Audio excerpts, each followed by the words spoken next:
And we have a goal, and it looks like it was number 26, Ramee Sherle. Another goal for Boise State soccer player Ramee Sherle, who leads the entire NCAA in goals, scoring 19 so far this season. And she scored an impressive 3 goals in just over 3 minutes last month against UNLV, a hat trick that puts her in the ranks of Olympic gold medalist and World Cup winner Abby Wambach. As the Space rips a shot and scores. The junior forward breaking records on the field and tearing down barriers for female athletes. I caught up with the soccer standout this week on the practice field. Welcome to my office. This is the office, huh? This is the office. It's the crib. It's where Ramee spends all her time. I started when I was 5 years old in Sacramento, California. My cousin and I actually joined a team together, and my aunt was our coach. We were the Sharks, and it all began there. I loved it from the beginning. I loved running around. I loved the concepts of soccer, and from the first play, I would say, yeah, I've loved it. Quitting the game never crossed Ramee's mind, but that's not the case for most girls. Studies show by the age of 14, girls drop out of sports at 2 times the rate of boys. You're just adding more pressure onto the kid. Dr. Eric Martin researches youth sport development at Boise State. We see that dropout at around 10, 12, 14, and a lot of times what we see is that we don't really have the resources for them. Title IX laws require federally funded schools to provide girls equal opportunities to play sports.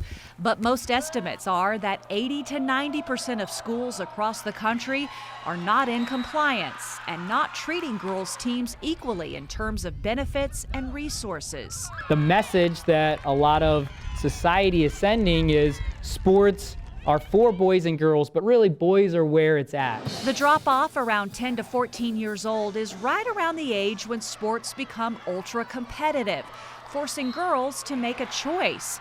Ramee remembers it well. At that age is when you kind of had to decide, like, am I in this for the long haul, or is this just a fun hobby that I want to play because it makes me happy, but it's not what I want in the future. Ramee stayed in the game. Studies show girls who do have more self-confidence, self-esteem, better grades, engage in less risky behavior, and increase their leadership capabilities later in life. Martin's research shows the key to keeping youth athletes in the game: bring back the fun. That goes for both girls and boys. Do you guys have kind of a number one reason why are kids dropping out? Is there a reason? Sure, the number one reason by far, and it's from 8-year-olds to 18-year-olds, is that sport is just no longer fun.